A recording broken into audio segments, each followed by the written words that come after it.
Well, Kansas City is reeling after the death of Kansas City, Missouri firefighter Graham Hoffman over the weekend. And this came after a welfare check was done on a woman seen walking along the westbound lanes of 152 Highway in Clay County.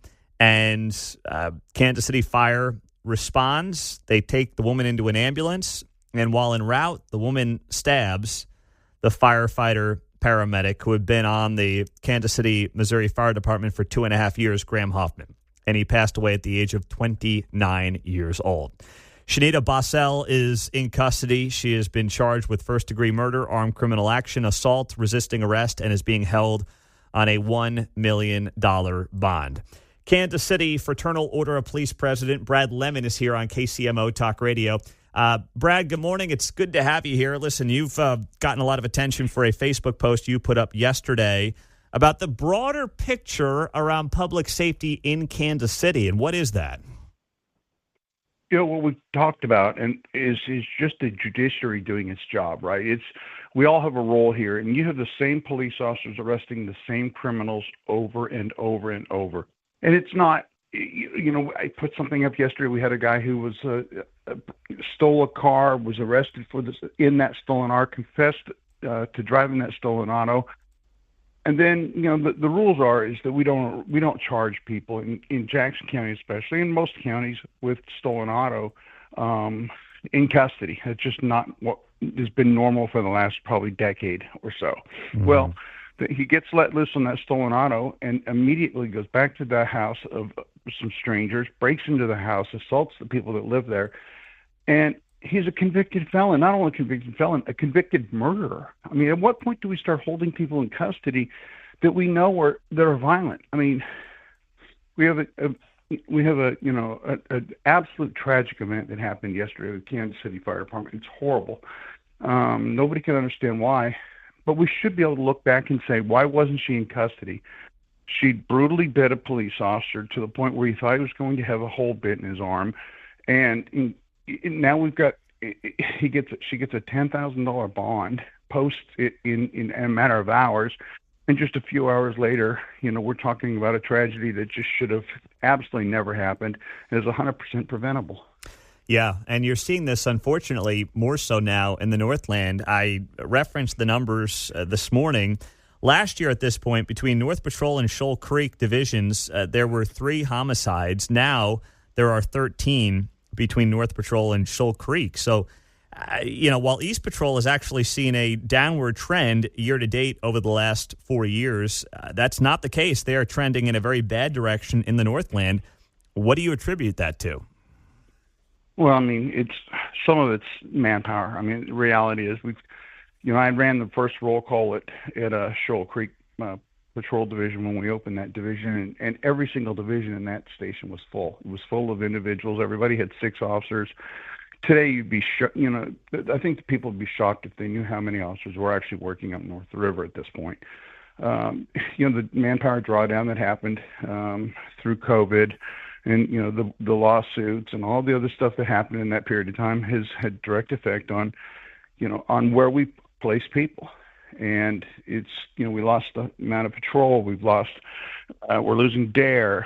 Great's gone. It's, at the end of the day, units are disappearing because we have a responsibility to try to police the streets of Kansas City. And good jobs that our people had, they no longer have, or they're disappearing this year. And that's just sad, but that's the reality, is that there are jobs that we want to do and there's jobs that we have to do. And the continued, reduction in staffing that we've had over the last 10 years is going to it's going to hurt our ability to patrol. Mm-hmm. You referenced, obviously, plenty of the issues we've talked about south the river. Do you have concerns with some of the judicial process and prosecutor backgrounds up in the Northland as well right now? I don't. I hope not. I hope that that's not what the issue is. I don't know what it was. I know we've passed some recent legislation in the state talking about bond reform that has really not been. It hasn't reformed the state. It's hurt the state. And we have three cities in the country, three cities in the state of Missouri that are, in the top 20 most violent cities in the country.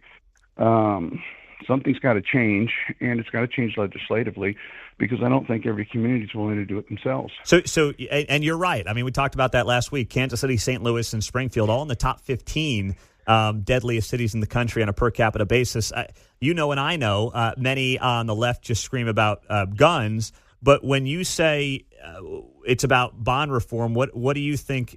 What is that about? Why is that a big driver in your estimation? Well, it's this whole message that people, that a group of individuals were screaming and yelling, especially after the Michael Brown incident in Ferguson in 2014, that this bond reform had to happen in the state of Missouri.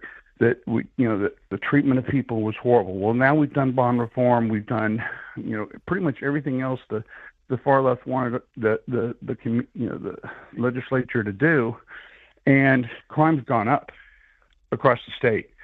And you talk about, we have this gun issue. Well, a gun didn't kill a young firefighter yesterday. The mentality of what we have of violence in this state is pervasive, and they're paying for it all over the state. People are dying unnecessarily, and we really need to find a way to, if you're a violent felon, that you're not getting out. And if you are, the amount of money that you spent getting out is life changing, right? It's the kind of money that your parents could lose the house if you do something stupid.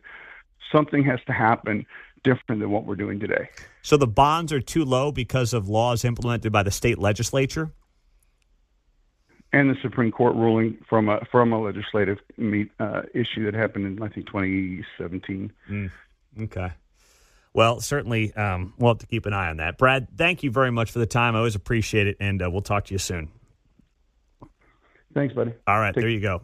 Brad Lemon, Fraternal Order of Police President on KCMO Talk Radio 95.7 FM.